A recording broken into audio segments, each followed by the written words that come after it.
Welcome aboard the KDI 77 commercial flight from California to Japan. I'm going to be your Captain Dala, and I'm joined by my two co-pilots. If you'd like to introduce yourselves. Yeah, this is your co-pilot, GymleaderNate.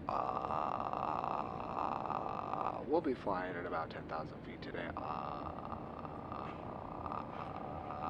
And anything from our other co-pilot? Yeah, Gibbledang here. You know, it's gonna be a beautiful day today. We got a little bit of turbulence, but don't you worry about that, because at the first inconvenience, slight bump of turbulence, the cyanide capsules will be handed out, so you can go ahead and start taking those just whenever you get just a wee bit anxious. When in doubt, the cyanide is always your way out.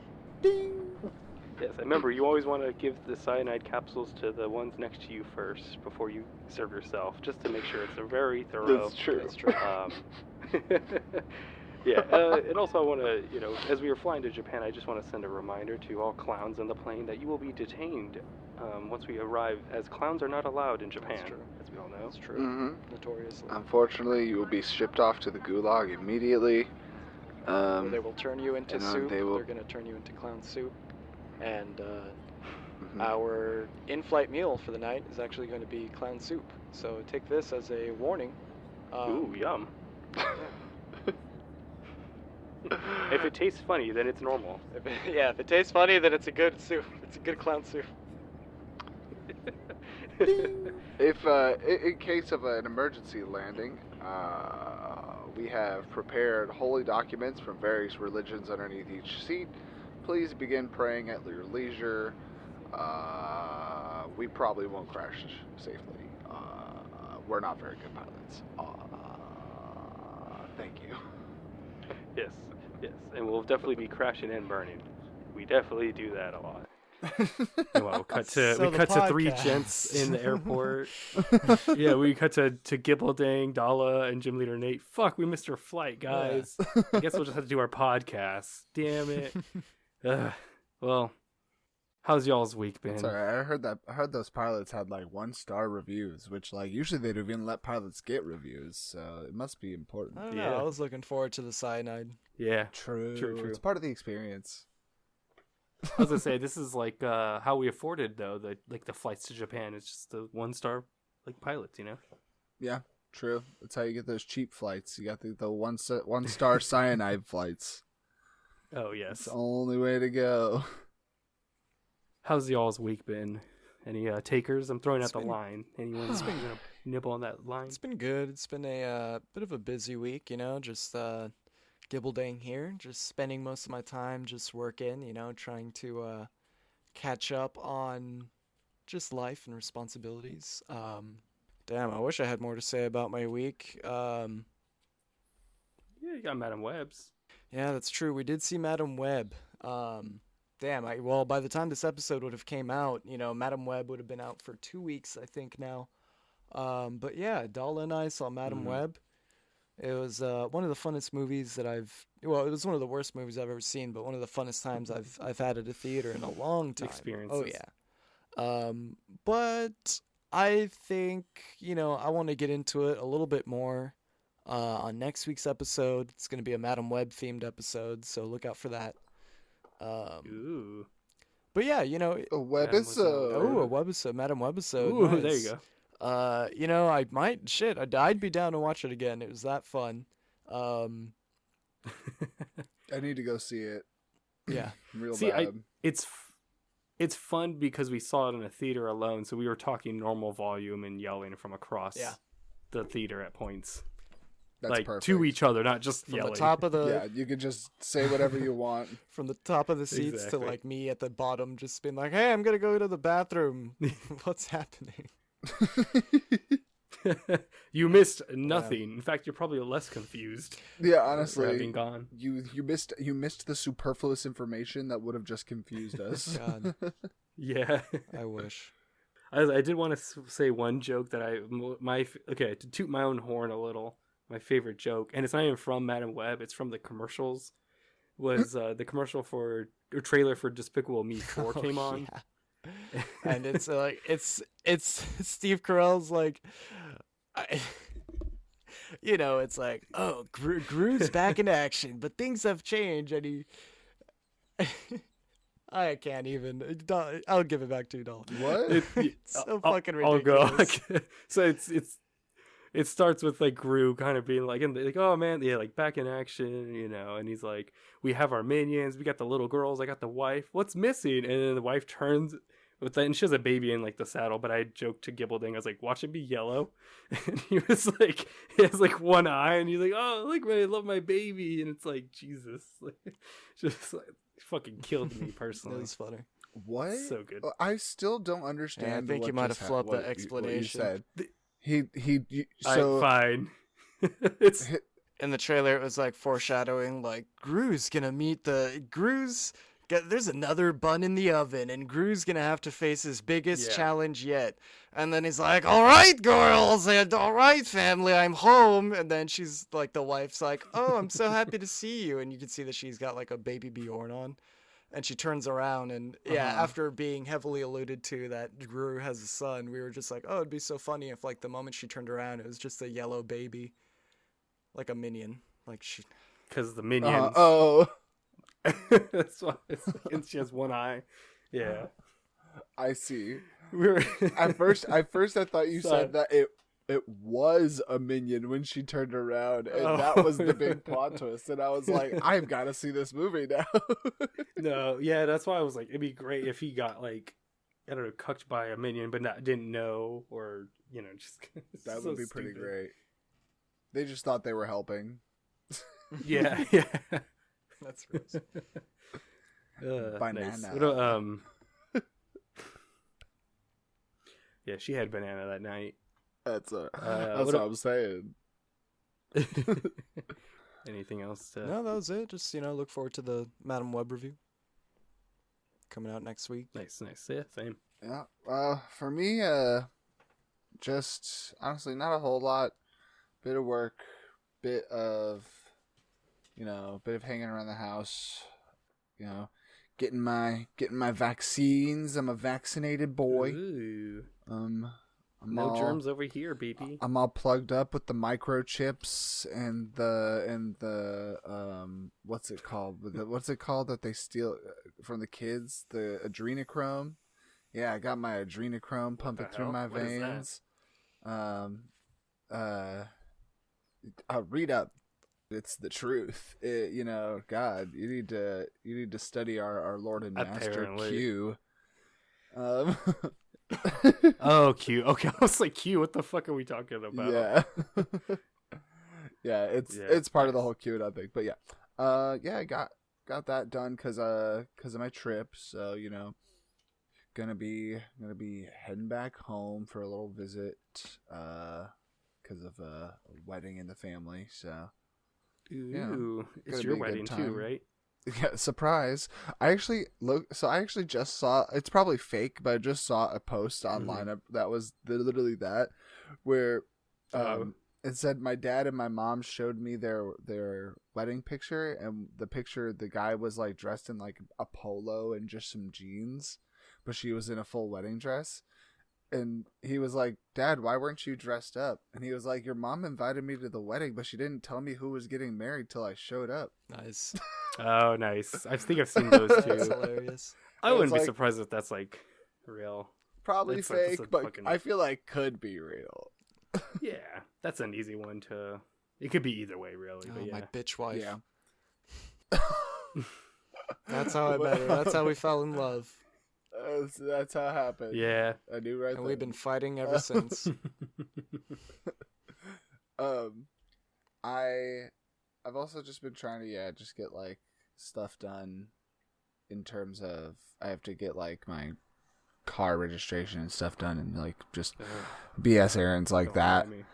And then getting everything booked for the trip and stuff too. That's been interesting.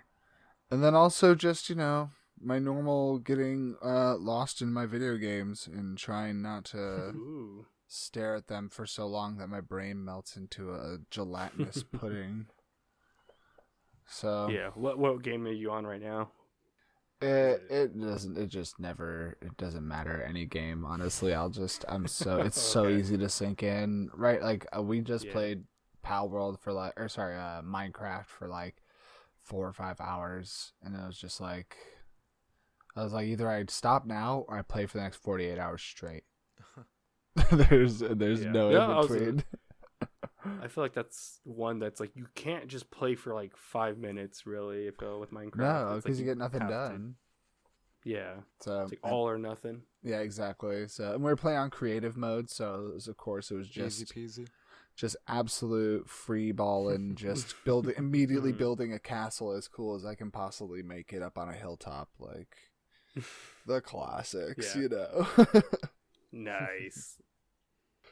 But other than that, not a whole lot. It's been a week where I've been incredibly tired all week, and I've been sleeping all the time.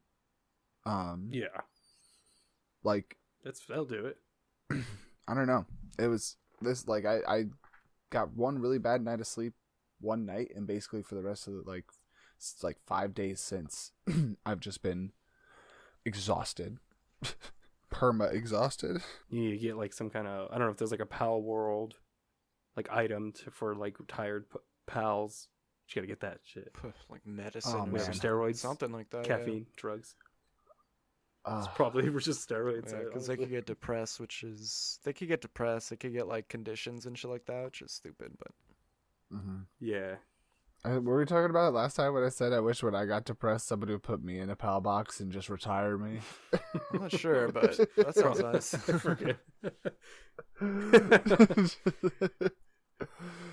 Just like melt you, just turn you into raw energy and put you in a computer and suspended animation anytime you're depressed. Like, oh, thank you. That's the kind of quality rest I need. Yeah, just standing in your idle animation only. Mm-hmm. I need a T pose for 4 days, suspended in darkness, weightlessness. Nice. That was all for my week. Pretty chill. I feel like I've had similar where it's like I've also been trying to get stuff done. Like I went to the doctor, got checked out. Actually, the one, funny enough, this leads to something I did want to talk about is I took my car to get the oil changed, and just. I fucked up. What do you mean you fucked up? It's just something I was like, I'm like cringing over. It's fine. That's whatever. I was waiting the lobby or whatever. It was like a long ass fucking oil change, like way longer than it should have taken. And even the mechanics were like, yeah, sorry, we're like busy. I think they gave me like a discount because they were like taking so long. But I brought my like earbuds so I can like watch stuff, just kind of pass the time. Sure. And there was a point where I was like watching something, like I was on Instagram watching reels, and I was like, it's weird. Some of them like they would work with the audio and sometimes they wouldn't. And I'm like, what the fuck? I don't know why it's like it would work and then it wouldn't. And so I was watching this one. I actually just sent it to you guys like right now if you guys want to check it out. But it was hella funny, and I was like, I've seen this one before, but I was like, yeah, I want to see it again. And it's this guy that's like, what is it? It's like, I'll play it here, but also say it in case you guys can't hear it. Tough time never lasts. Only tough people last.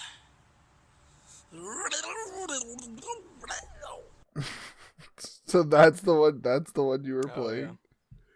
Yeah. So I was watching that, like trying to hear it, and I kept turning up the volume. Like, why the fuck? I really want to hear it because it's funny. Because the guy's like, it's just blah, blah. And that's when it like dawned on me. I was like, oh shit. It's hooked up to my car's Bluetooth, probably. Like they probably just turned on the car. So I'm just sitting there with a mechanic, just like hearing like tough times never last, tough people.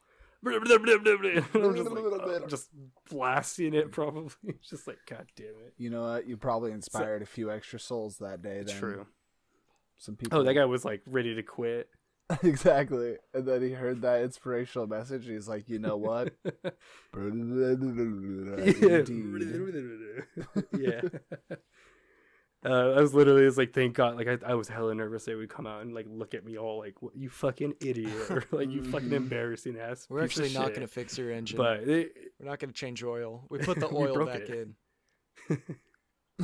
Yeah. The old oil, the black sludge. Get out of here with your games. We put more. Yeah, you fucking weirdo. What kind of weird shit are you into? We actually used we put double the amount of used oil from other cars back into yours. Yeah, the wrong oil too, or something. So, we filled it with gasoline. We don't give a fuck. But that, just kind of to be responsible, like you guys said, too. Just kind of keep up with shit. Trying to think. Oh, and then there were 2 movies actually I did want to highlight a little bit. I saw Lisa Frankenstein in theaters. Pretty good. It's like a Edward Scissorhands, like modern day version of that, I guess. I mean, I don't know if you don't know, the premise is that it's like 80s, this goth chick resurrects like a corpse, or corpse gets resurrected and falls for her. But then there's that plot of like, she likes this other guy, and so she and the Frankenstein are going to team up and try to get her to date the guy at first, and then things happened, and it gets kooky. It's cool, it's cute, it's funny. There was a part in the movie theater, because it was in the theater, this lady just like laughed out loud. She's like, I want to own this on Blu-ray when it comes out. And I was like, why are you talking like this? Like, anyone agree? Yeah, isn't this shit hilarious? Anyone? Let's have a movie night at my house in like 2 months when this shit comes out, everyone. It's like, what? I don't know. It's flawed movie though, I will say. But I do hope it like does well, and Zelda Williams, because I think direction wise it looked cool. The music's great. It's a lot of 80s. It looks cool, like lighting and camera like placement. It's just the plot is kind of, I think things got cut out potentially, or something got changed. The other one I saw actually that I really fucking got stoked of the other day, I just kind of on Tubi I watched The Curve. It's because I was kind of feeling like a late 90s 2000s like Scream-esque, where I Know What You Did Last Summer movie. I found this one on Tubi, and it has Matthew Lillard. The premise is that there's a college campus where if your roommate commits suicide, you get a 4.0 GPA automatically because of like the trauma from it. And so Matthew Lillard and a few other people team up to like frame a killing as a suicide to get a 4.0, and it's just fucking goofy. It's like really bad, overly acting from like everyone, but like in a good way. Like legit fun time. Yeah, that's right. You were telling us about that. That sounds hilarious, honestly.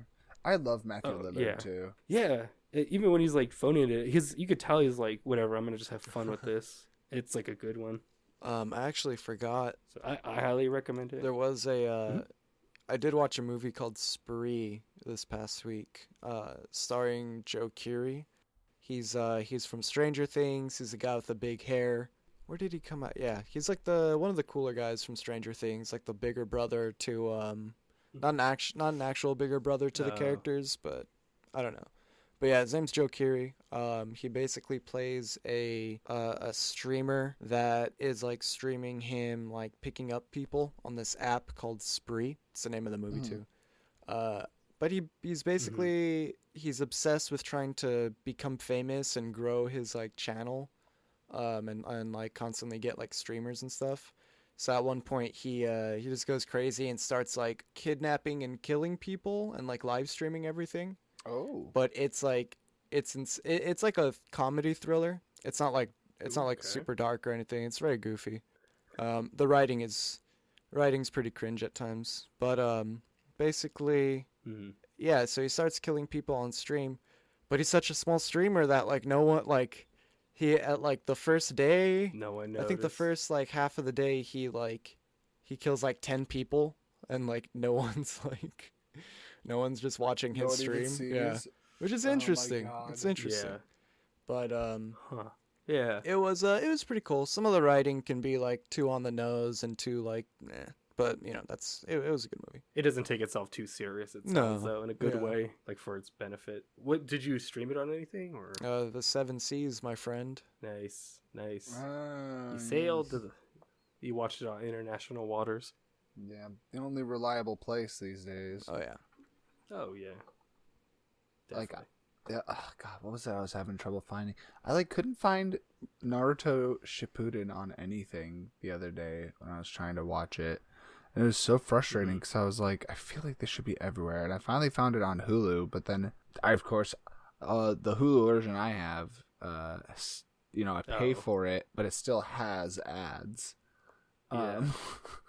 So that's super awesome. And I've never wanted to increase the price from I think it goes from $9 to $15 or something like that. Jeez. If you want to pay for it with no ads. Whack. So I was like, I've never upgraded it because I'm just like, I'm just gonna go watch this on my computer. This is it's just they're just making it less convenient.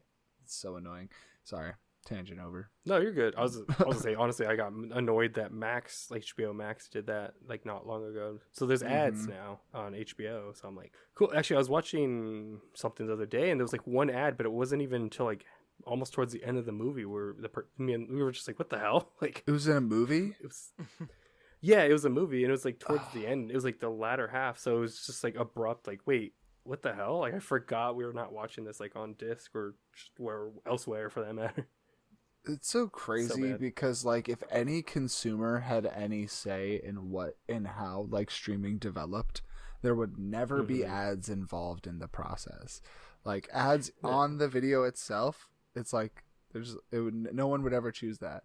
And it's just so funny how I don't know how much they don't really need to listen to customer input or anything because they're just you're still gonna use it. Yeah.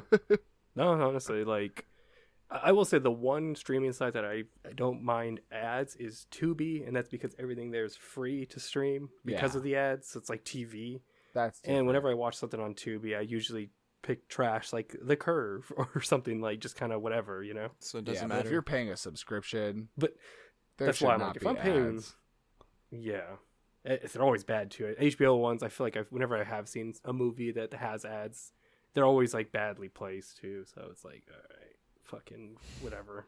Oh well, it's just gonna it's just gonna be cable again. Give it another 15 basically, years. Basically, because now I think some of the HBO Max and things like that, there's some people who are starting to buy each other up, and so now it's all starting to recombine again. Crunchyroll and Funimation just combined. They're just gonna combine all the streaming apps to make cable again. Just to make the Disney's cable. That's it. Oh wow, Disney cable. It's all Disney's cable. That's what we're getting, baby. Dable. Yeah. Dable, Dismal, Dismal, Dismal. Yeah. Dismal. Yeah, true.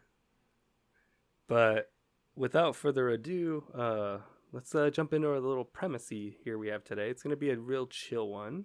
Yeah, I just kind of we're reaching the end of this should be the last week of February of this year. And obviously February is known as Black History Month, so I thought it'd just kind of be neat to look into African American media over the years, kind of break it up, just kind of have some chill conversations. Small, I guess, disclaimer or just, be upfront is that none of us are African American, but we do want to kind of look at it through that lens of other culture and kind of celebrate and kind of uplift. My goal with this topic is kind of just to point out some, kind of how media has evolved, particularly with African American culture or African American creators and involvement. Yeah, involvement. Kind of celebrate some of and point out some of the ones that I think that need to be celebrated or pointed out for others, and then vice versa for you listener. If you know of any really cool or any culturally relevant African American media, whether that's movies, shows, comic books, music and whatnot, send them our way. Absolutely. It's how has Black culture impacted both popular culture and just day-to-day culture? Yeah, I did kind of divide into several little categories and different types of media. I didn't put music because there's just too much. I feel that gets its own episode almost. because music has just been so long. And I will say, our conversation is going to for sure probably be very surface level because there's just going to be such a wealth of different options to kind of go over. Yeah. But with that said, I was going to give y'all the option. Would you all prefer to start with movies, comic books, video games, TV, or MTG? I think comic books, in my opinion. Comic book sounds good. Because I got some stuff I want to say about that too. Yeah. And, we'll just kind of go over. I will start with just kind of giving out little highlights of some of the notable characters created. It was weird. It's funny. It's kind of hard to pinpoint as far as I could tell. It was kind of difficult to figure out what is the first African-American comic book character. There's a few options, it seems, depending on what your criteria is or what you're looking for particularly. Because there's the first one I found was Lothar, Lothar. He was in the 1934. Is a sidekick of Mandrake the Magician. But then there's also Lion Man, who's the first comic book superhero. It seems he's a Tarzan. He's from the 40s. And then later on we get some other characters there's one called Lobo, who's he's in a western from JL Comics in the 60s, which is around the same time as Black Panther. Made his debut in Fantastic Four, and then we get Luke Cage in the 70s with the blaxploitation boom. But yeah, I just want to is there any characters you guys feel that are huge icons that you guys want to highlight, or even just some of the ones I've mentioned that you feel you have favorite stories from or trivia from? I mean, definitely leaning into the 90s and stuff like that. I think Spawn and Static Shock or Killer definitely really represent an era of it's crazy because I feel those heroes in particular represent a lot of my generation's childhood, both people that grew up with the edgy Spawn movie or just the downright good Static Shock animated show. Yeah, at least those are the generation, or those characters, were a part of my generation. So yeah, Static Shock was huge. I loved that show when I was a kid. That show was phenomenal. Yeah, I would say also a character who I think really was influential for me was Storm. Nice. Specifically, well, especially because X-Men as a series, its themology and what it talks about, kind of it literally is made to mirror civil rights activism or civil rights issues. Yeah. So I felt a lot of connection and poignancy with those issues was given to Storm, and she kind of became a representative of connecting on that side of it. And so it was always very interesting to see what how they were representing her character and whatever iteration they were bringing her out in. Mainly because there's some that I've there's some where it could be better, but it's just always interesting to see how influential they make her based off of how influential I always expect her to be in the True. I always feel like her voice should be very present in the steering of X-Men as a unit and in what they believe in. However, it's also that sometimes they make cinematic iterations of it that don't exactly that have Halle Berry saying ridiculous things and accent. Yeah, it's cool that you might bring her up too, actually, because she's I think the first Black X-Men in the team. So it's interesting that it took that long, the 70s, for there to be an actual African-American character in this team that's a analog for racism and other forms of discrimination. Yeah. And I mean, she's also a leader too in later comics too, which is great to kind of see that she's also became a leader from that too. Exactly. I wanna look it up again. I just remember there was this one arc where I felt they had changed her design in a really odd way, and I was Storm. Is it the Mohawk? It's one of the best versions. The Mohawk no. I'm fine with that. Yeah, as I said, I remember reading it. It was kind of polarizing, but overall was kind of accepted as a good. I mean, I think especially now everyone likes it a lot. It was this this color swapped version of and then they gave her, I don't know.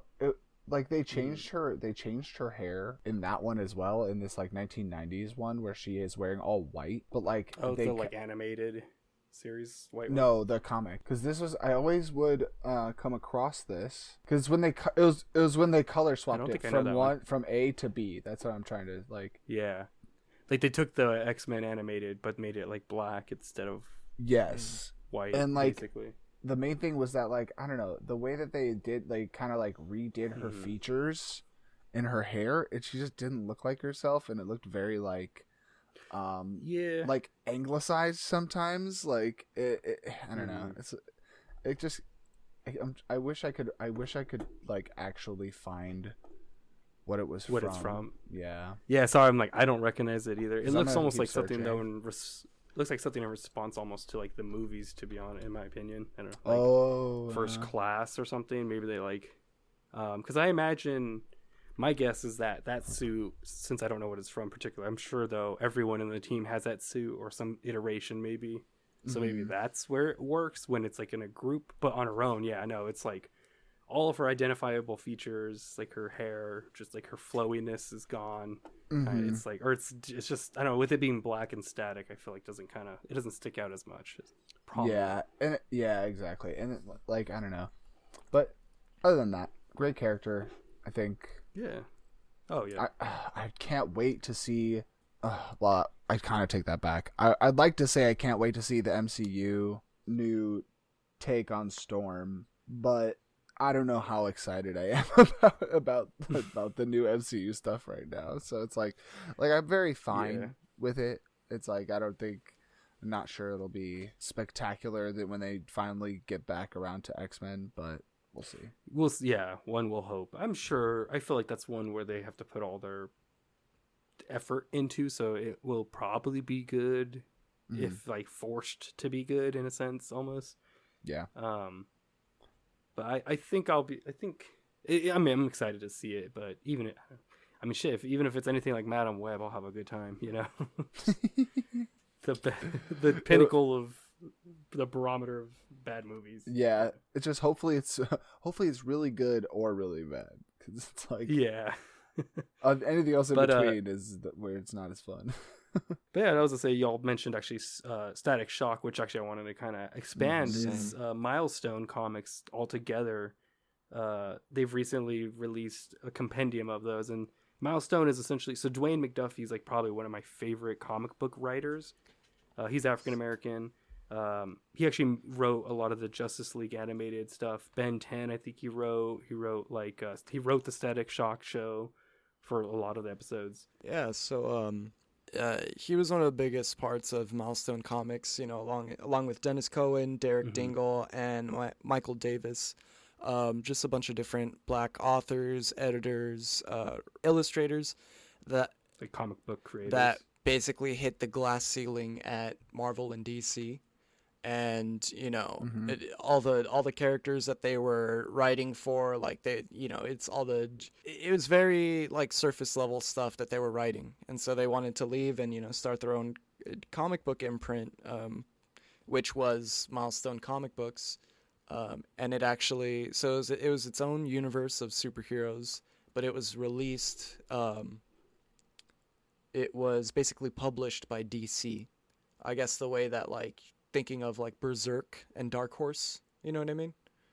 Kind of the way that like Berserk is written by an entirely different company, but it's published by, at least here in the States, it's published by Dark Horse, I believe. But yeah, they launched in 1993, and they had 4 titles. It was Blood Syndicate, which was a group of gangs, superhero, like a superhero gang members.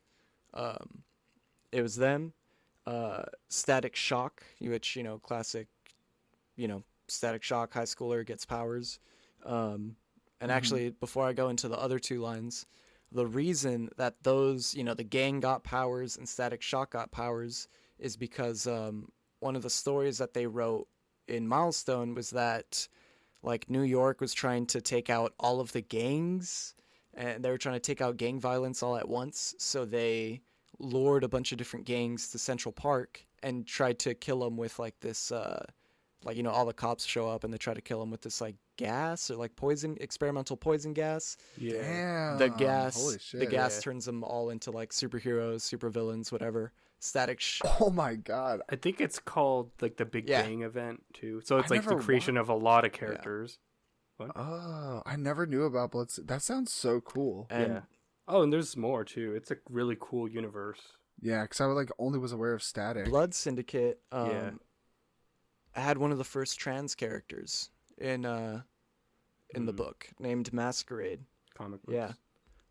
So there's Blood Syndicate, there's Static Shock, there's another character named Hardware, who he was this engineer who, he's like the billionaire genius who found out that It's like Iron Man. Iron Man, Batman, he finds out his his tech is being stolen by the company he works for and sold for weaponry, so he's just like, fuck that, I'm going to take my weapons back and fucking use it to take them all out. Which, funny enough, I believe Dwayne Mcduffie, before he was like a comic book writer and a film major, he was a physicist, and he found out that someone one of his professors used his research without crediting him, and like just fucking it was the breaks, he couldn't do anything about it. And it was for like guided missile systems or some shit like that. Like it was a pretty hefty piece of work that they just used. Like big deal. And after that he left, and basically Hardware is like the story of Dwayne Mcduffie, like low-key. That's so cool. And then after that they have Icon and Rocket. Icon and Rocket. It's cool because it's Superman's origin, but he crash lands in like America during slavery time and approximates like a black like He person gets saved by a black man, and he's a slave. Damn. Yeah, and so he's like he starts off like on Earth. So he grows through. It's He cool. goes through the slavery, the civil rights movement, and it's not until like this pregnant thief who's only stealing because like she's pregnant, finds like she breaks into his house and figures out, holy shit, you're Icon, like you got to get back out there, and here, let me help you. And it's all told from her perspective too. Like she's mainly the main character, Rocket, and she's a single. I believe she's single, but she's a single black, like expecting mother that's out there kicking ass. Damn. That's one thing I like about the Milestone comics too, is they get real with like reality. Like there's gangs, there's cursing. Like I think there's a later issue in the Static. It's fun. There's a controversy because one of the covers there was going to be an issue where he's holding up a condom when he's like making out with his girlfriend. It's like the issue he's supposed to have sex like with his girlfriend, and DC had a big issue with that. And it like I think Dwayne McDuffie's argument was like, we're showing kids we should probably be doing safe sex. Like if anything, this is probably more important to have the condom than to not. Yeah, it's making them a good they're- role model then instead of ignoring They're it. also like, yo, you got Yeah, Catwoman out here, titties out, like every cover, With- like yeah. just for fun. This is like response, and they wanted to tackle stories about safe sex and abortion and stuff like that. And well, I don't know about abortion, but like real issues.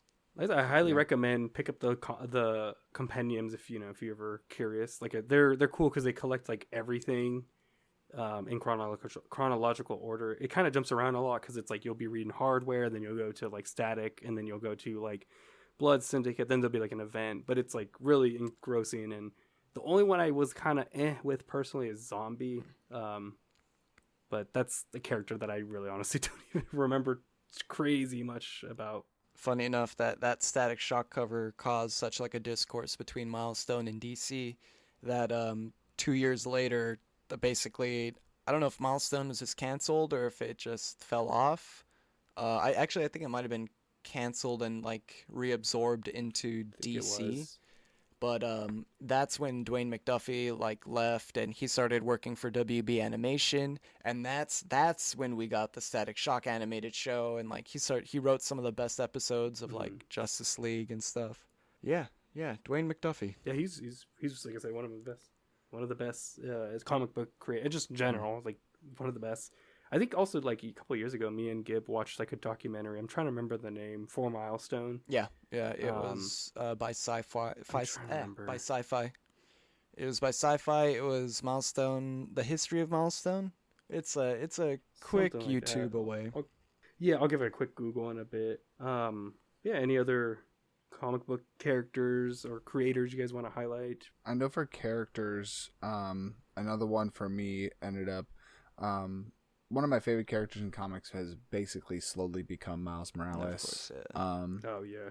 As a character, I think he's spectacular.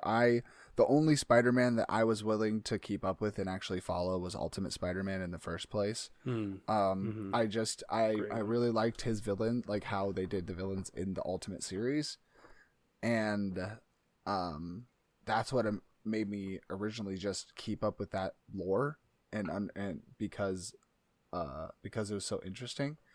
The introduction of Miles Morales to that was I always thought was very cool.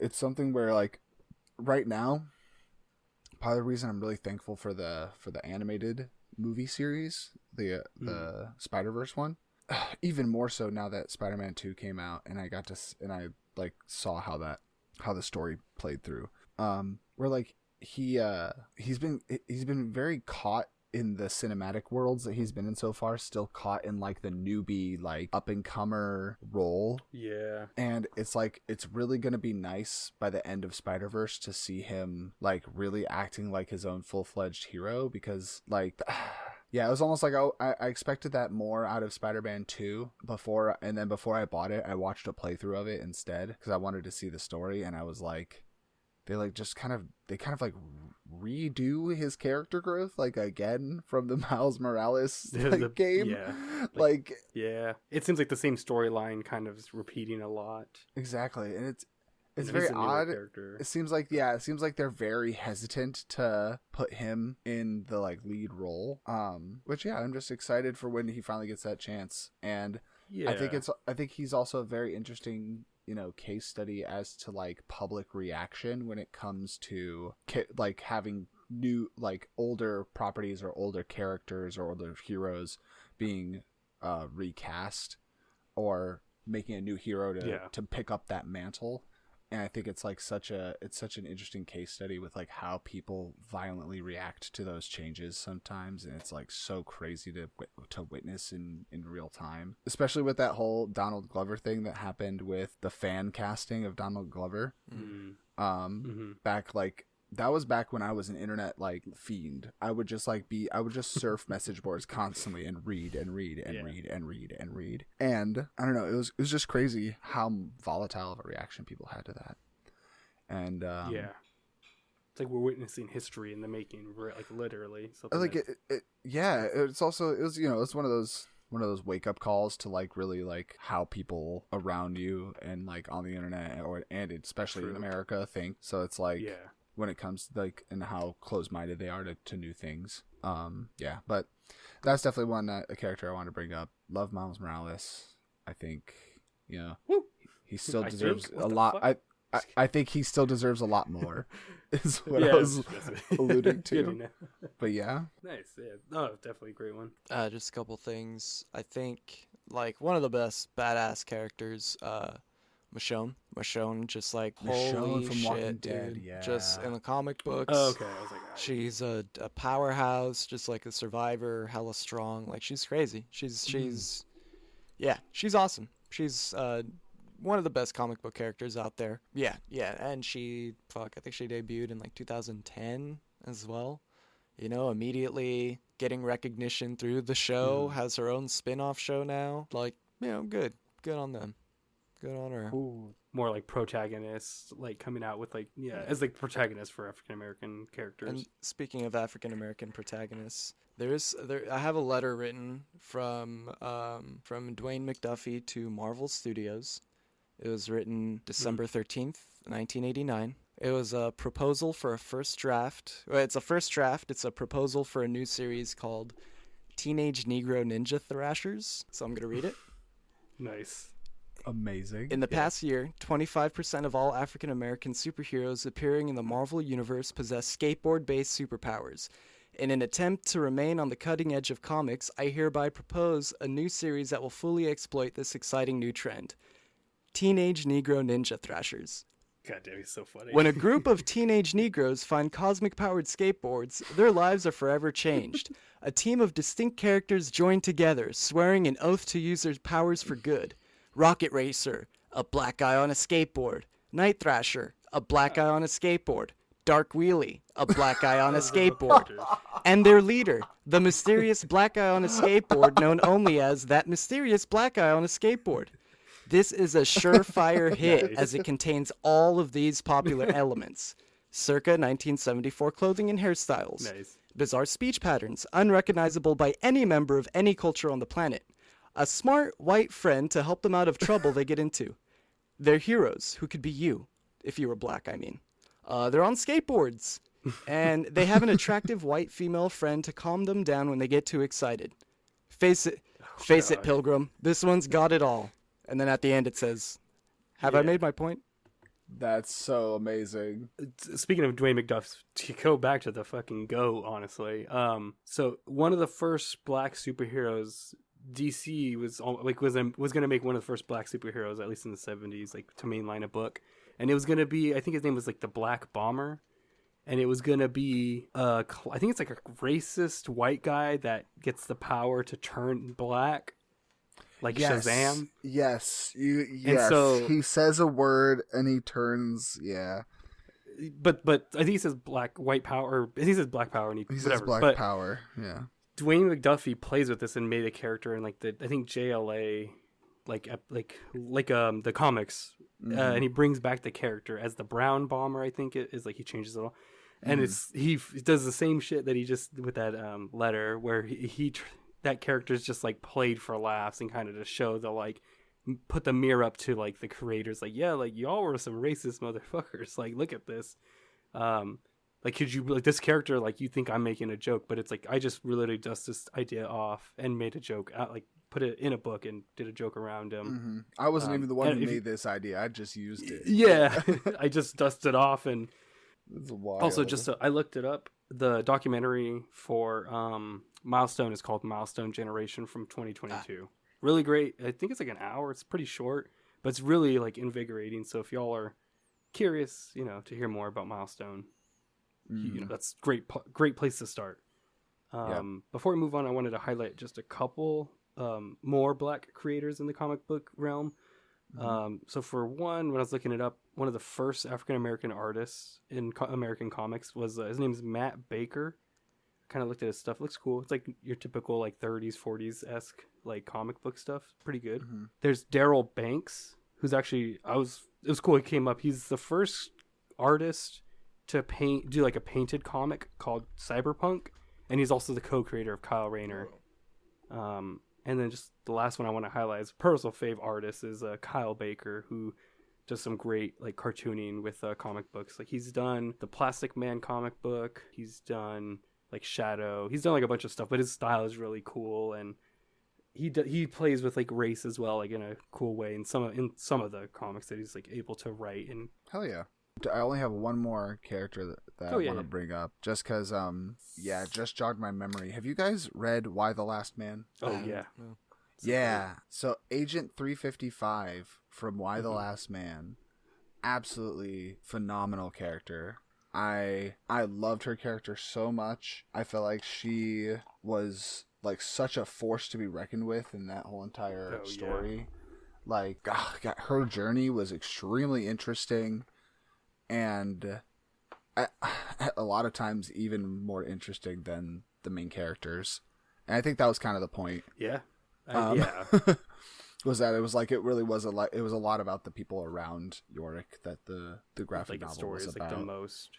Yeah, I almost I'm wondering if how much of that is like, if we have a guy as the main character, this book will sell more. Because comics are male dominant, like fan wise. I've thought about that. I've thought about that. I'm still not sure. That whole entire series is very it's hard because it's very well, it has a lot of presumptuous nature to it in terms of like how in terms of like reactive story elements, like in how people would react. And it also has a lot of things that are like very like progressive and interesting about it. Like, you know, it was a very transpositive series. All about that, really highlighted how gender is like a role, is like very much part of like culture and very much part of like role playing in society, and how like when the question of biology is removed, the structure of gender will slowly like reappear still, even with only people with X chromosomes alive.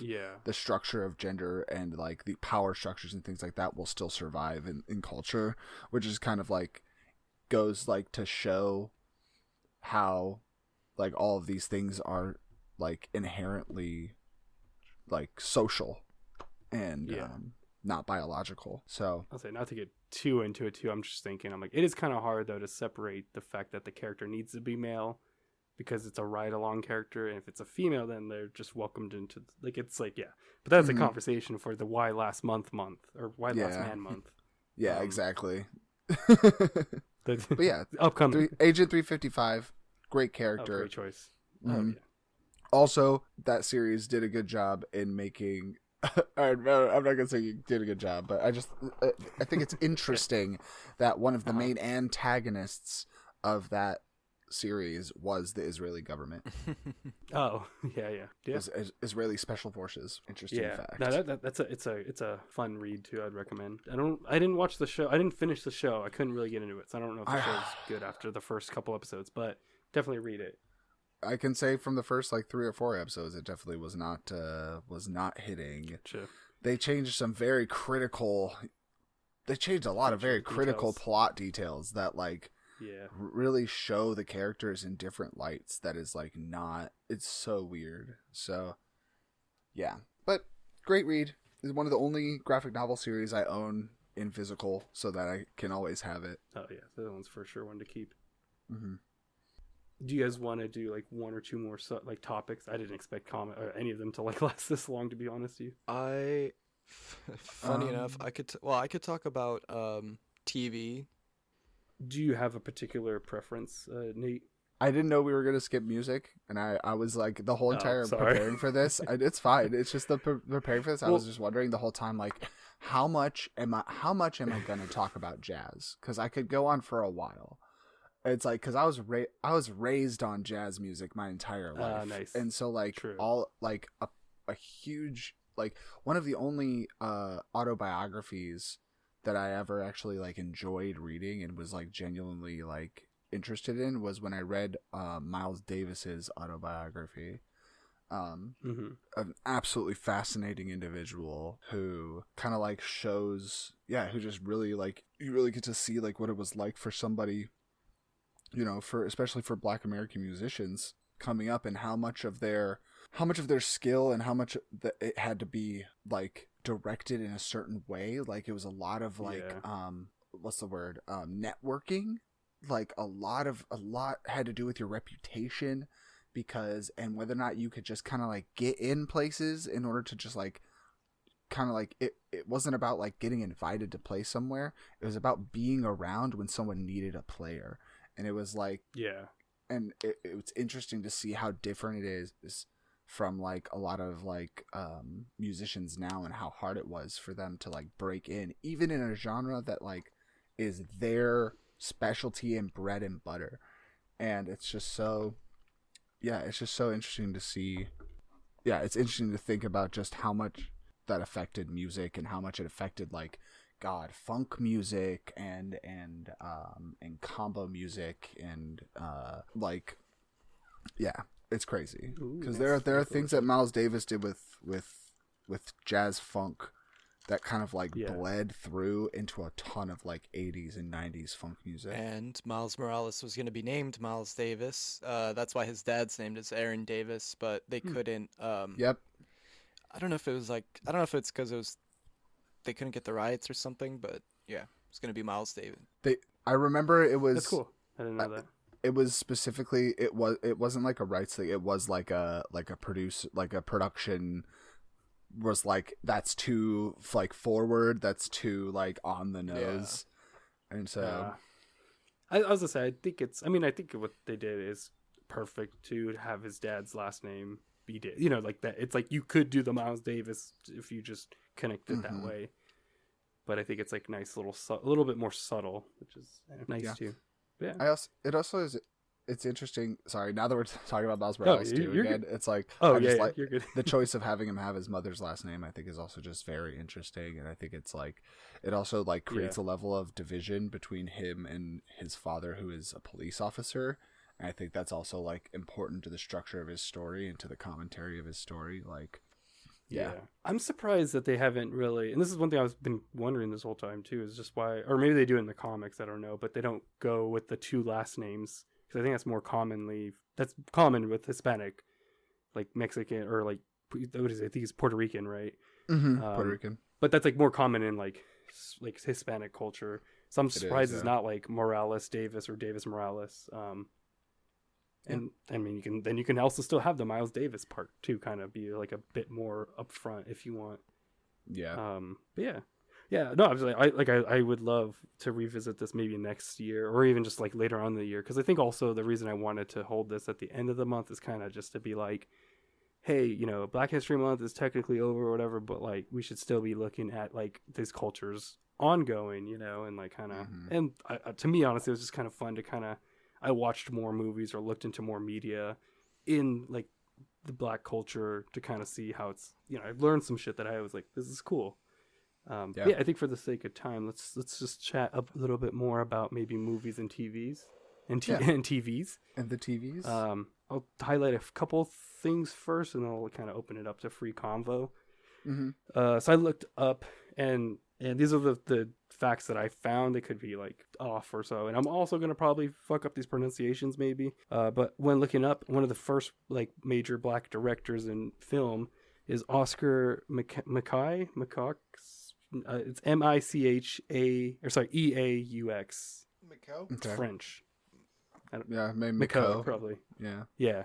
Oscar Mcco. It's like 1920s and 30s. He made like Within Our Gates, Body and Soul, 10 Minutes to Live, which I will say are movies I've never heard of, but like kind of just been like, oh, this is cool to kind of see. He has like a huge body of work, and it seems like it's well regarded, so I'm kind of curious to check out some. The first Black woman director in Hollywood is Maya Angelou, who we all probably know as a civil rights activist. Interesting. She starred and she also directed. She made Visions and then Down in the Delta. And then just the last bit I wanted to highlight as far as fun facts, I guess, was that the first Black TV show, Black, predominantly directed? Black, written, I think directed, starred, is in the 50s. It's Andy and Amos, which was an adaptation of a radio teleplay, which was, I think done by white people. But when it came to TV, they were like, it's one of the first portrayals of African Americans on screen. Reading about it, it's not like the best depiction, but it's like the roots of that getting to where we are now, where we get Pose and Fresh Prince of Bel-Air and Key and Peele and so forth. Right. Is there any particular movies or shows that you guys feel like are like, again, like highlight that are like the biggest or big inspirations for you, or you feel like are important? I feel like as in terms of like creators who are also actors, definitely I always jump at the chance to talk about Childish Gambino, aka Donald Glover, just because in the myriad of things that he's been involved in, I've enjoyed immensely. Watching Atlanta and even back when he was doing YouTube. I mean, I remember I used to like Donald Glover when he was doing YouTube videos for a YouTube channel called Derek Comedy. Your word is nice. Your favorite name. Those videos were like the pinnacle of 2000s like shock humor is the best humor comedy. But that is where I first saw him, and from there to like listening to his music to watching him in movies, to having him be Lando Calrissian in Star Wars. Oh yeah. Like to being able to play as Donald Glover playing Lando Calrissian in the PlayStation version of Battlefront. Nice. But yeah, he and his role on Community, obviously, as that's one of my favorite television shows. And the reason that he got, I just think the reason for Miles Morales' creation, actually. Yeah, his whole entire thing, and him waking up wearing a Spider-Man pajama shirt in season 2 of Community was a huge inspiration. And it all ties back. It's just great to see everything he works on. Like, I like his R&B stuff. I like his hip hop and his rap. And I definitely just always want to mention him because I'm all because like it's like any new thing that comes out, if he's attached to it, it's like I'm gonna see it, and I'm like 100% gonna like it. Like even when a lot of people didn't like Solo, I loved Solo because it was such a nice little self-contained, just simple. And I'm sure no one's mad at his part either. At the very least, I'm sure he was like the shining jewel in that. Because I was thinking, even when he does like cameos in like the other Spider-Man movies, I'm like, that's a fun cameo. There's never been a problem that I've seen with like with him in anything.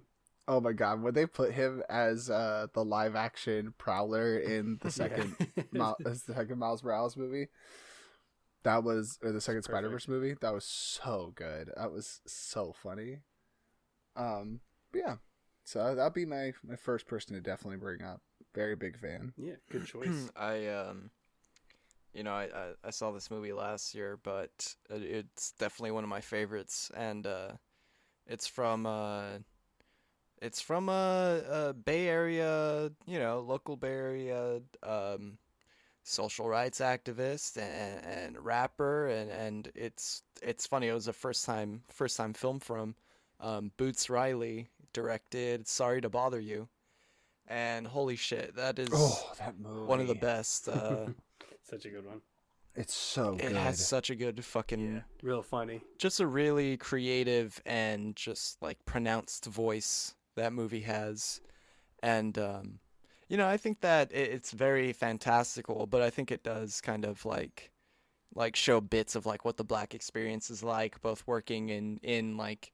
Yeah, I mean, obviously the whole thing is having to do a white person voice so that you could be accepted and so that, people could want to talk to you, and having to assimilate and, like, how much do you want to sell yourself? How much do you want to, just give up who you actually are in order to basically join the system that hates you, that designed everything to, like, work against you. It's, it's funny because that came up with Michael Jackson, the whole like voice thing, so it's like topical to today. Yeah It's literally the same thing. I love the Michael Jackson voice thing where it's like everybody who talks about talking to him in real life is just like, that's not how he talks. Yeah. There's doo-doo feces all over the walls. That I was gonna say too, from that movie, from Sorry to Bother You, Lakeith Stanfield also, also in Atlanta, also in Get Out, and like he's phenomenal. Like everything I've seen him in, he does such. I love his character in Atlanta so much.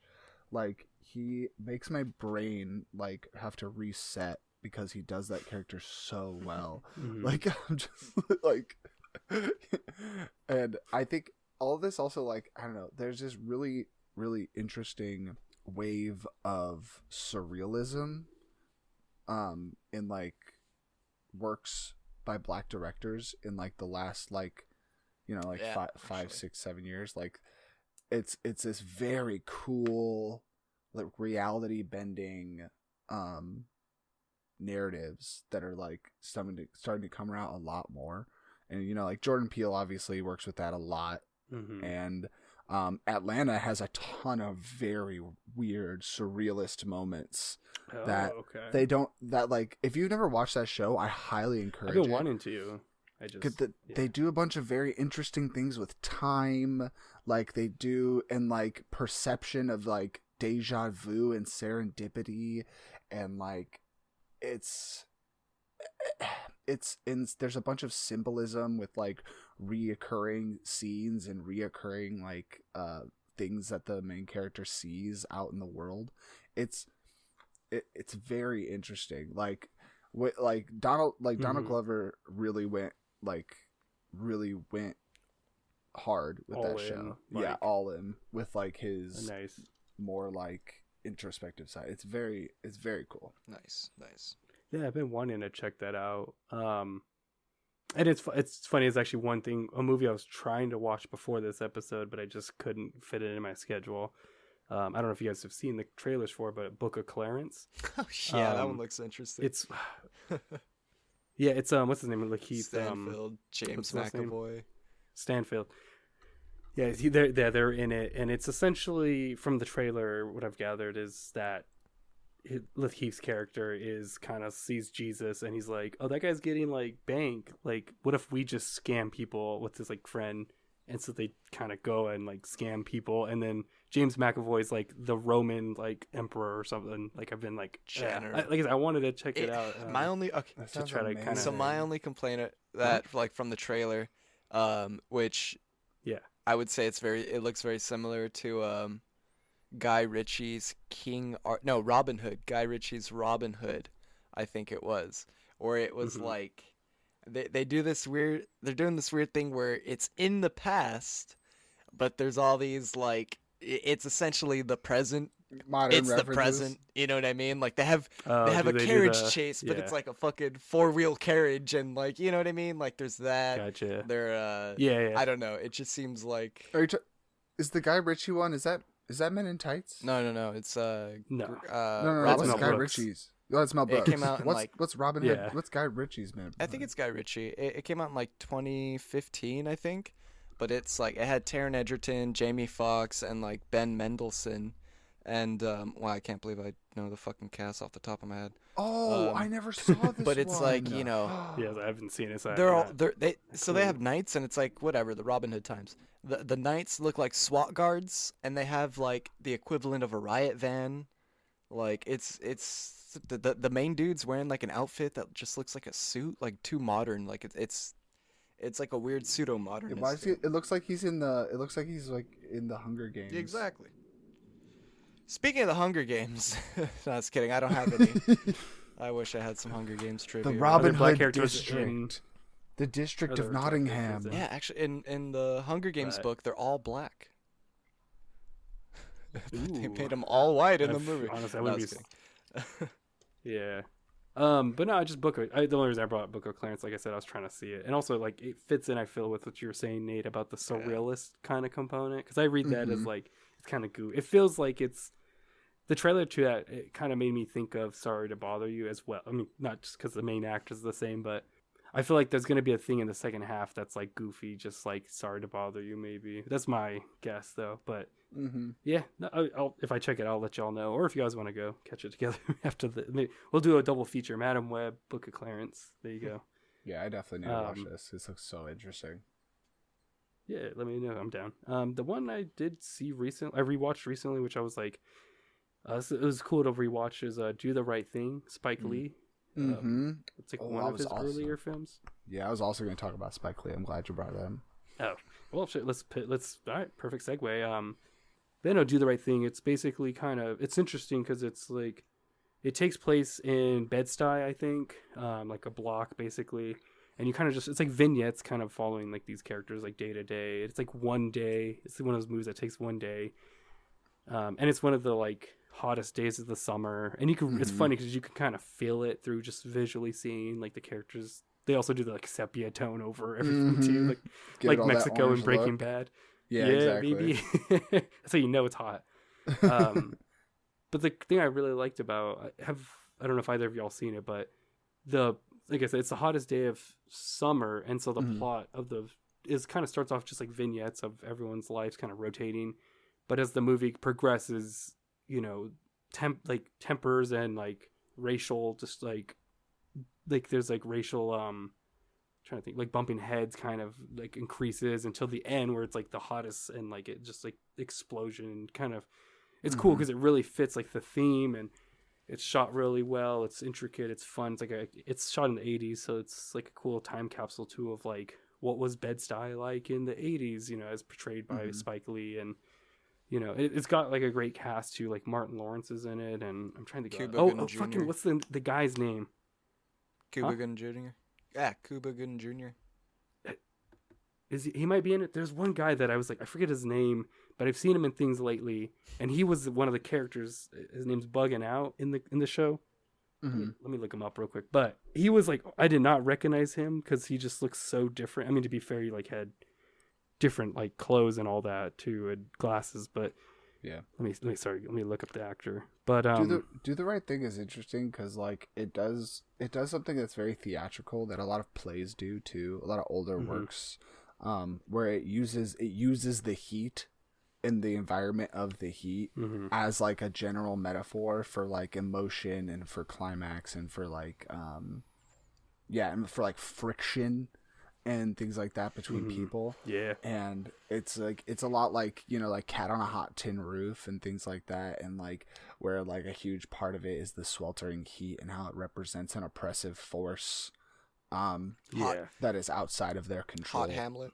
And Hot Hamlet, yeah, exactly. Hamlet also 3, just a Hot Hamlet. Hot version. The actor I was trying to think of was Giancarlo Esposito. Oh, he's in it, that's right. and I did not even fucking recognize him. Yeah, because I'm just so used to what he looks like now that when I saw him, I was like, whoa. It was a great movie to He's like, you have to do the right thing. Yeah. In the lane of that's my Giancarlo Esposito. Nice, that's great. It's more like you have to do the right thing. You have to do the right thing. Jesse, that's a hard one to do. Yeah.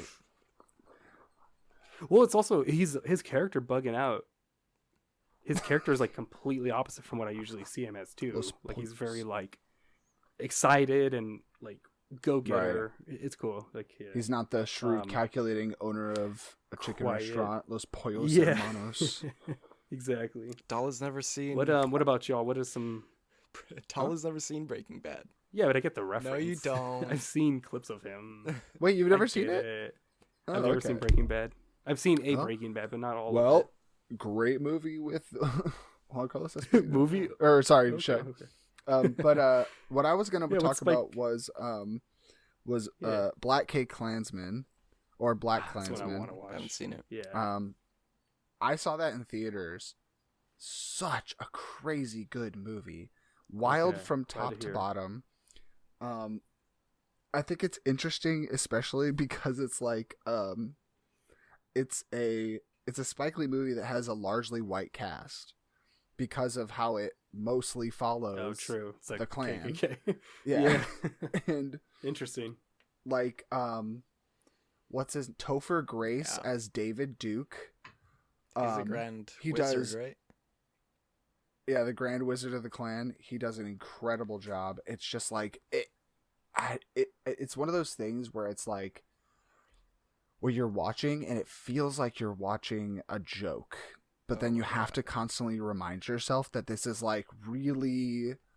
based off of a real operation that happened, that a real police officer did. Like it's very interesting, the camaraderie that's drawn between like Adam Driver's character, who's Jewish, and the main character. And so like it's so in like how he's willing to team up for this operation because he also feels that that threat and that impending threat of the Klan and like the racism that undertones in the country.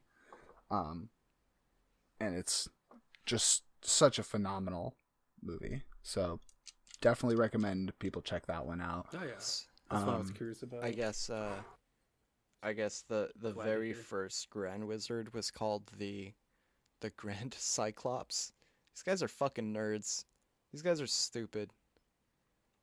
Mm-hmm. What? The Grand Cyclops, yeah.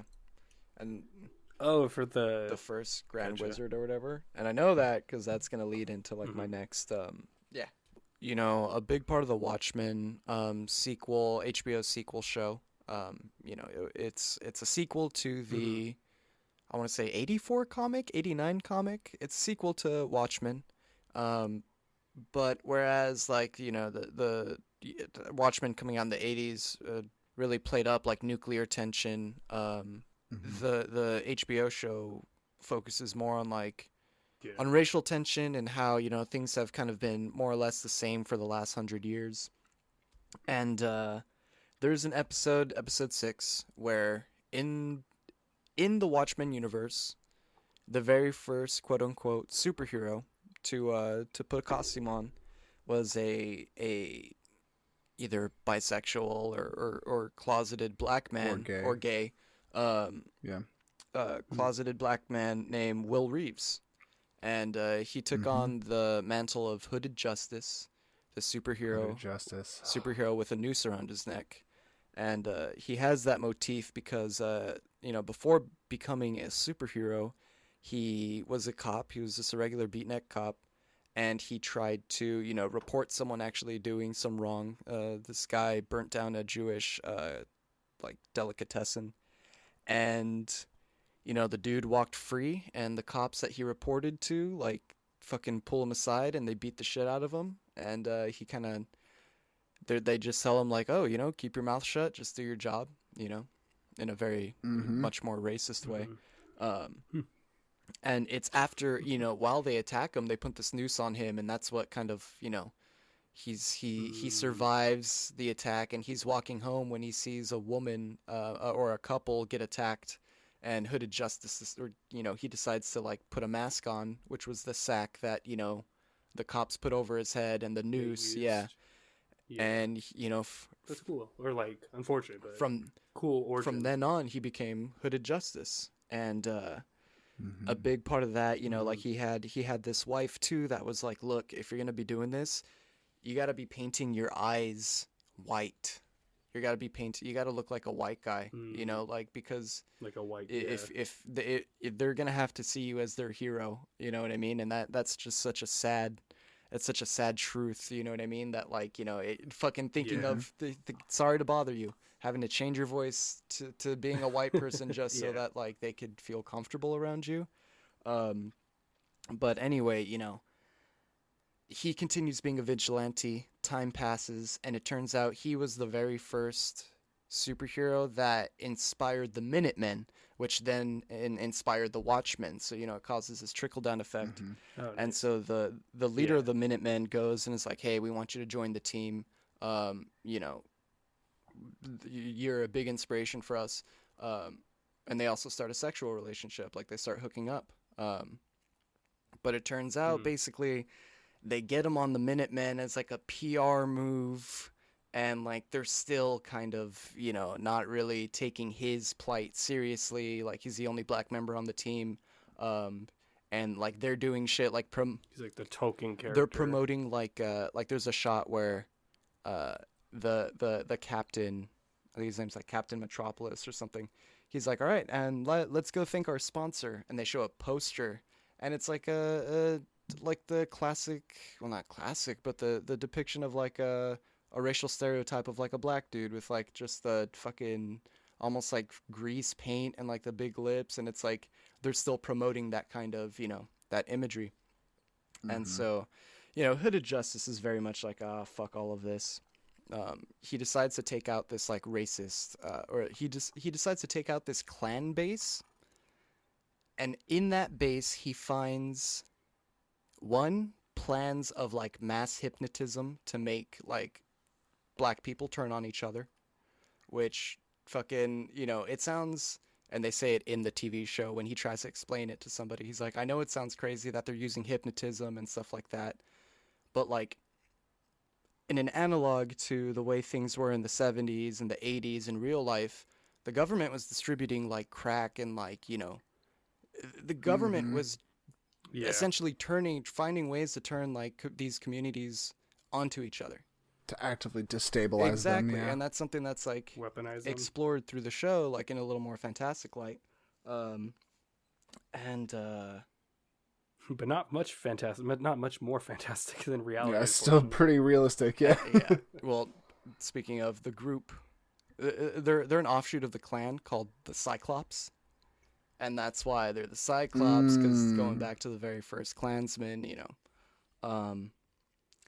That's kind of, I'm wondering if that was also inspired because the comic ends with the alien that's a cycloptic alien. That's what I was thinking too. It's all very, it works really well. Like it works. Yeah. Just like symbolically at least. And basically, I guess one of the, there's that part, but throughout that episode you get these shots from a like a serialized TV show called American Hero Story, which I assume is supposed to be like American Horror Story, where you get the quote unquote story of Hooded Justice, and in that show, he's a white man. They portray him as a white man. You know what I mean? Because they never knew his identity. They never knew Hooded Justice's identity. They portray him as a white man. And it's like, as you get these glimpses of like the TV like hyping up this white dude, you get the actual struggle behind the show, or behind the origin of like the actual character. It's really fascinating, and like a big part of that, like obviously, is to show like I think a big part of that is how, and it happens all across media, how much the contribution of Black culture is obviously stolen and just turned whitewashed, and almost history tries to rewrite itself as if like that never happened. Yeah, used for profit. Used for profit too, but it's just to act like it never happened, and to always be like, well, I mean, not to get into like too much, but it's like the same reason that like critical race theory was shut down, is because people don't want to confront their own, racism. But it's crazy because in the show, the person that inspired the cop to become like, or Will Reeves to become the cop, was a lawman named Bass Reeves, real life lawman Bass Reeves. He was a slave who became a sheriff. And he basically went around he cleaned up the fucking West. He cleaned up the Wild West. He cleaned up like nice. Indian, at the time it was called, there's like the Indian Pact, like Land Pact or something, but it's obviously it's Native American. He would like go and protect these colonies, and he essentially was like all of his stories, or a lot of his stories, and a lot of his like, the things that he had done were stolen and attributed to the Lone Ranger. A white character, cowboy, domino mask, like, it's insane. It's insane. And, the Watchmen show does a great job of like making a commentary about all of that. And it's beautiful. It's really moving stuff. Really moving. Highly recommend it. I think the show also, one point that they kind of like draw that I think is really, really like interesting, is like the end of the Watchmen series. The point of the end of the Watchmen is that like it essentially world peace is achieved, even if on the back end bad things had to happen to do it. It's like the end result, they go out of their way to kind of say like, no, like the world is at like all of the countries have agreed that they're going to form a better UN, and they're all going to work together, and there's not going to be conflict, because now they believe in the comics, they believe that there's interdimensional aliens who are a real threat. And so the question becomes, since this is based off of a sequel to the comics, it's like, with that threat gone, what is the threat to society? What is the threat to peace now that it's been achieved? And the show basically kind of draws out that it's like, oh, well, the lingering hatred that survives in like racism and oppression and things like that. It's like it still festers, and even though it never has gone away.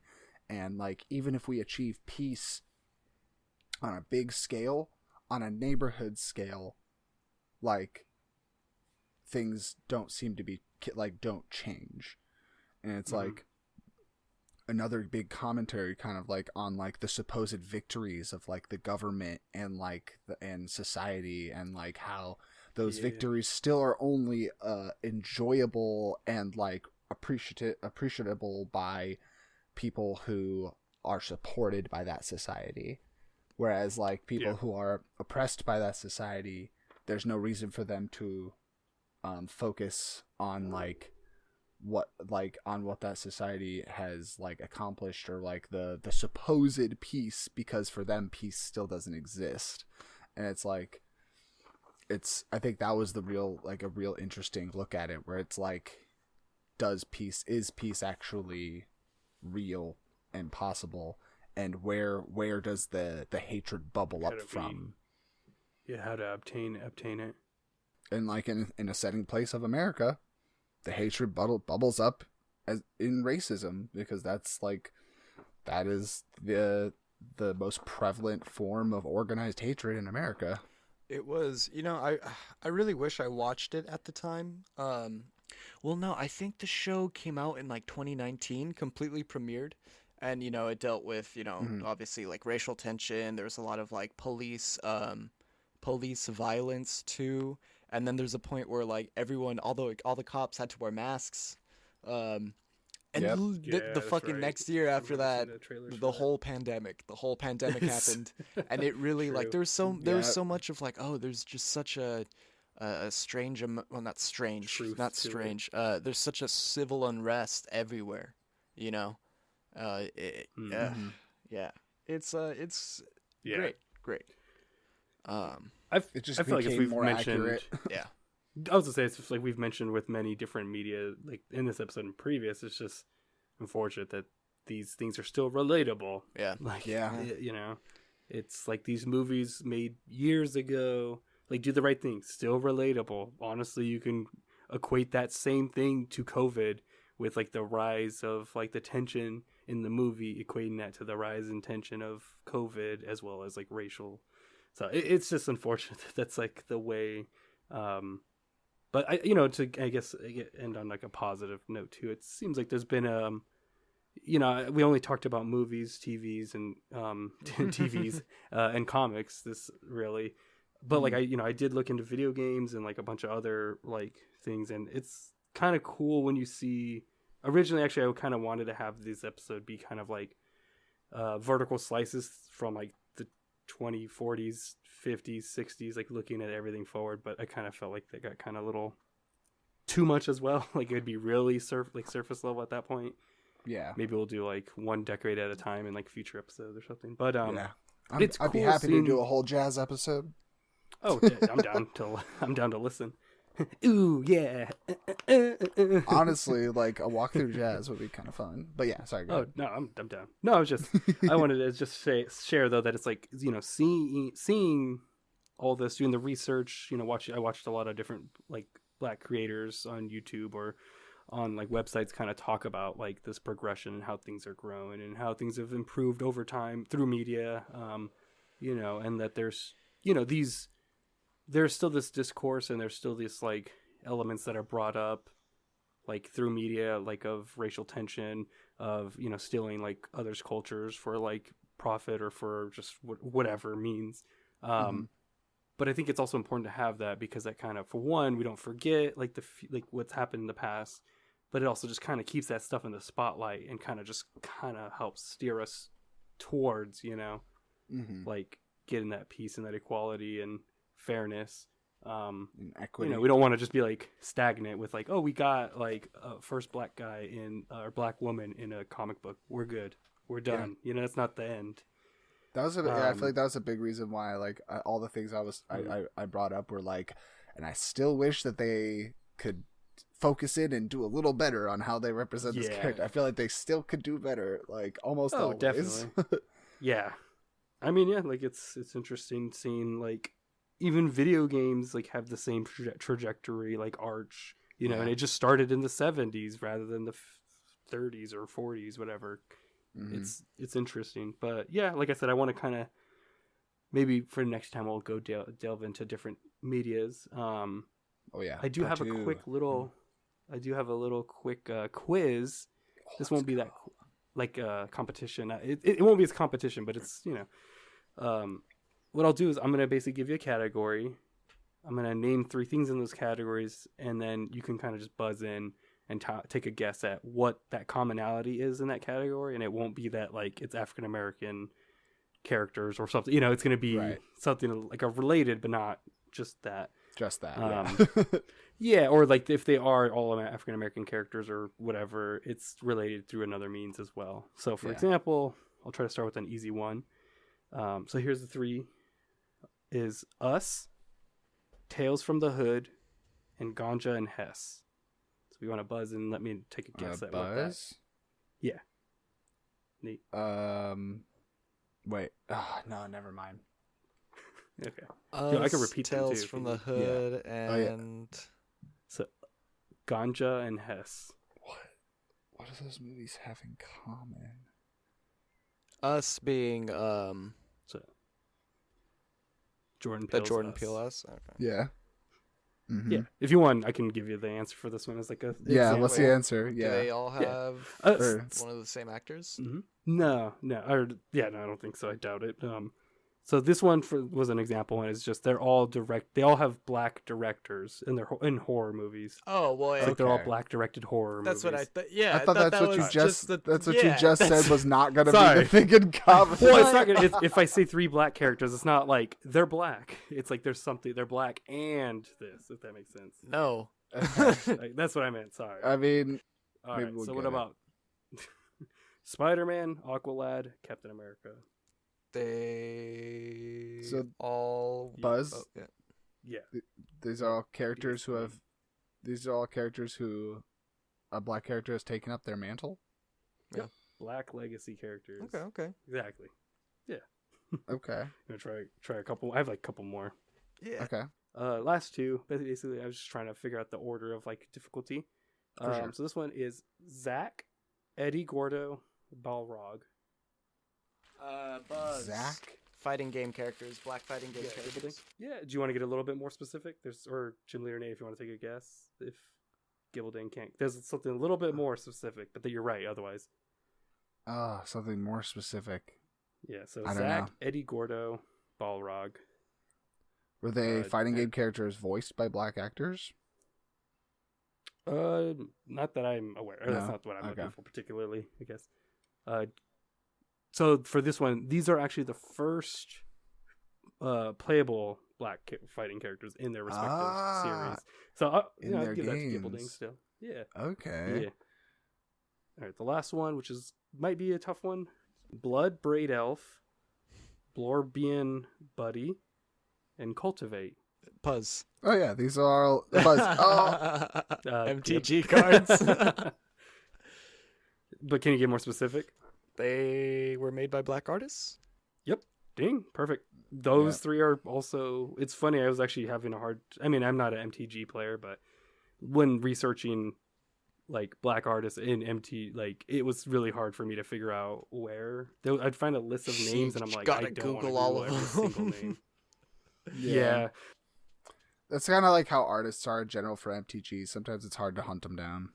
True. A lot of them don't have pictures too, so I was like, I don't want to assume, obviously. Yeah.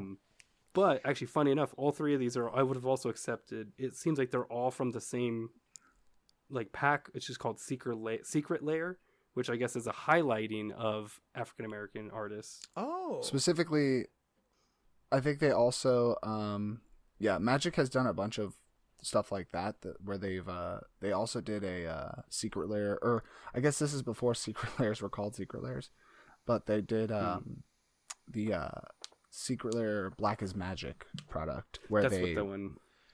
where they That's the redesigned one. a bunch of cards with both black creators doing the art and subjects in them who are all people of color. So it's Gotcha. like That's cool. Yeah, I saw that. I thought it was called Secret Lair, but that's why I was like, yeah, but it Secret was Lair Black is just the Magic. name for their just special releases in general. Gotcha. Okay. But yeah, no, that was just like I said, just a little fun game I wanted to throw at the end, just to kind of, keep people guessing, kind of give also some categories or options from each category. Yeah. But yeah, no. So, all that being said, where can people find y'all and make suggestions for other African American content, African American curated content? Absolutely. I mean, mine's always just GymleaderNate. If you want to find me on any any socials or anything, I'm the same username on everything. So GymleaderNate. Honestly, I have a lot to go watch, even just after our own, the ones you guys brought up. So always down for more suggestions. Yeah, but I was thinking of watching Black Klansman after this. It sounds fun. Hell yeah! Shit, I'm down to join you sometime. Nice. Yeah, I mean, if you don't need to watch it right now. Oh, of course. I'm down to join next time, but feel free to watch it. Thank you. Yeah. Do you want to go? Oh, damn! Where can I find you, Gibbledang? You can find me at Gibbledang. We're all be Gibble and Dangin' over at Instagram. Yeah. More or less, more of the same stuff. Custom action figures, clips from this show. Yeah. Take it away, Dala. Nice. Yeah, and to wrap it all up, you can follow me at dala.art on Instagram. Just posting a bunch of art stuff. Yeah, and you can also follow the KDI Instagram at No Dumb Idea. We also got YouTube going on. We got Spotify. We got Apple Podcasts, as well as a few other more minor ones. But follow us like where you can, comment where you can. It's much appreciated. Yeah, thanks again for listening. Thank you.